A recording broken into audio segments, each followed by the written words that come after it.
Hello friends, ఈరోజు ఉగాది నాడు నేను ఈవినింగ్ వాకింగ్ వెళ్తూ ఉన్నాను అనమాట. ముందు రోజు నేను ఒక శారీ అయితే ట్రై చేశాను, కొన్ని రీల్స్ అయితే చేశాను. ఇది silk sari, first time plain sari తీసుకోవడం అనమాట. చాలా బాగుంది. ఇంట్లో మా మమ్మీ టీ పెట్టమంటే నేను టీ పెడుతూ ఒక రీల్ చేసుకున్నాను అనమాట. ఆ గెటప్ ఇలా నా జ్యువెలరీ విత్ వడ్డంతో కూడా ఉందండి, అది కూడా నేను షేర్ చేస్తాను అనమాట. తర్వాత అలా వాకింగ్ అయిన తర్వాత కొంచెంసేపు త్రిబుసుంది గుడికి అయితే వెళ్ళానండి. అక్కడ చిన్న బ్యాక్గ్రౌండ్లో మొత్తం చిన్న వీడియో అయితే తీసుకున్నాను అనమాట. నీ హోమం ఎంత అని చెప్పేసి అడుగుదామనేసి అనుకుని క్షణంగా వెళ్ళాం. చాలా రష్ ఉండే. బయట నుంచి వచ్చేసి అడిగా, మాకు తెలిసిన వాళ్ళు, మా ఫ్రెండ్కి తెలిసిన ఆయన్ని అడిగితే ఆమె అక్కడ చెప్పారు ఇండివిజువల్గా చేసుకోవాలంటే 40,000 అంట, గ్రూప్లో చేసుకుంటే 7K అంట. చాలా ఎక్కువ అనిపించింది. ఓన్లీ వాళ్ళ కొన్ని వీడియోస్ తీసుకున్న తర్వాత మళ్ళీ వచ్చేసిన తర్వాత ఈ వ్లాగ్లో రిమైనింగ్ ఏంటంటే నేను వంట చేసేటప్పుడు ఎలా చేస్తాననేసి. ఇక్కడ అంబియన్స్ అంత బాగాలేదండి, నేను మామూలుగా రొటీన్గా తీసాను, ఇప్పుడు ఇలాంటిది అయితే ట్రై చేయలేదు. ఈ బీట్రూట్స్ కడిగి తొక్కలు తీసి పెట్టుకున్నాను, బీట్రూట్ కర్రీ చేస్తానన్నమాట. ఆనియన్స్ కూడా తీసి పెట్టుకున్నాను. ఈవినింగ్కి మనం ఇంకా పప్పు నానబెట్టిస్తాను అనమాట. పప్పు రుబ్బేస్తే రేపు ఇడ్లీలు వేసుకోవచ్చు సింపుల్గా. ఎప్పుడు లాక్ చేయాలని అనుకోలేదు, చూద్దాం ఫస్ట్ టైం ఎలా చేస్తాను. నేను అనుకున్నది మేము ఇలా పెట్టుకున్నాం అనమాట, కింద పెడితే అట్లా అవుతుందని. డైలీ ఏం పెట్టదు కానీ ఫైనల్గా అమ్మవారికి ఇట్లా పెట్టేసి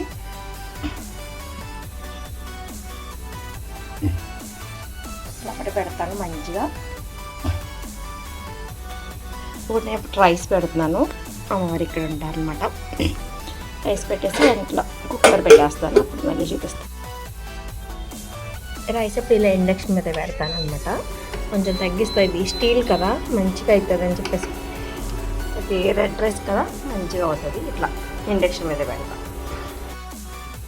కొంచెం ఆయిల్కి తాలింపు పెట్టాను. జస్ట్ ఇది బాగా వేగిన తర్వాత నెక్స్ట్ వెజిటేబుల్స్ ముక్కలు వేస్తాను. బీట్రూట్ టమాటా చేద్దాము. కట్ చేసి పెట్టుకుంటాను అనమాట. నాకు క్యూట్ ఎట్లా ఉందండి. నేను కొనుక్కున్నా, గాయత్రి నాకు ఇవ్వలేదన్నమాట, అందుకని నేను కొనుక్కున్నాను మీషో. ఎట్లా ఉంది ఇది నా పక్కన ఉంటే నేను ఇలా వంట చేసుకుంటాను అనమాట. నాకు టెడ్డీబేర్స్ అంటే చాలా ఇష్టం. నేను వంట చేసేటప్పుడు అది కూడా చూస్తుంది అనమాట. ఇప్పుడు తాలింపు పెట్టేసి కరివేపాకు అన్నీ వేసేసి ముక్కలు వేసేసాను, మూత పెట్టేసుకున్నాను. ఇప్పుడు మంచిగా తర్వాత ఆనియన్ వేస్తాను. నేను ముందు వేయను, తర్వాత వేస్తాను. ఆనియన్స్ కూడా కట్ చేసి పెట్టుకున్నాను. దోసకాయ పప్పు కూడా చేద్దాం. టమాటాలు కట్ చేసి పెట్టుకున్నాను, టమాటాలు కూడా వేసేద్దాం. ఉల్లిపాయలు వేసేసానండి, వీడియో తీయడం మర్చిపోయాను. కొంచెం వాటర్ కూడా వేసాను అనమాట, త్వరగా అవుతుందని చెప్పి. ఆల్రెడీ లేట్ అయిపోయింది. టమాటాలు కూడా వేసేసి మంచిగా మగ్గబెట్టేసి కొంచెం తర్వాత పసుపు, ఉప్పు, ధనియాలు కూడా వేసేద్దాం. కర్రీ అయిపోతుంది అనమాట. మంచి కలుపుకొని పెట్టుకుందాం అనమాట. బీట్రూట్ ఉడకడానికి టైం పడతాయి, కొంచెం గట్టిగా ఉంటాయి కదా. మీరు ఇప్పుడు తాలింపు సిమ్లోనే ఉండాలంటది. నేను కొంచెం హైలో పెడతా, మాడిపెట్టేస్తాను. నీకు వంట రాదని నేను తిడుతూ ఉండదు అనమాట. ఇలా గరిటె పెట్టుకున్నాం అనుకోండి, పెద్ద స్పూన్ లాంటిది ఇట్లా గరిటె అని పెట్టాడు, పాలు పొంగకుండా ఉంటాయన్నమాట. ఇది బెస్ట్. అప్పుడు పసుపు కూడా వేసేద్దాం. పసుపు ఎప్పుడు లాస్ట్లోనే వేయాలంటారు మా మమ్మీ, అందులో ఉన్న యాంటీ ఆక్సిడెంట్స్ అయితే పోతాయని. ఇలా ధనియాల పొడి మంచిగా వేసేసి కొంచెం వేద్దాము.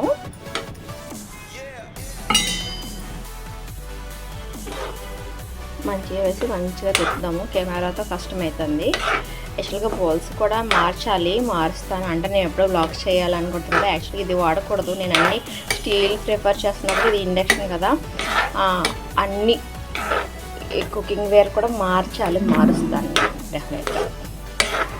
వేసేసి బాగా కుక్ అయిన తర్వాత కర్రీ అయిపోతుంది అనమాట. ఇంతే. మేము సాల్ట్, ఆయిల్, ఉప్పు, కారం అన్నీ తక్కువ అనమాట. కారం కూడా వేయాలి, మర్చిపోయాను. కారం కూడా వేసేస్తాను, ఎంత పడుతుందో. నేను ఆల్రెడీ అసలు కారం వేయలేదన్నమాట.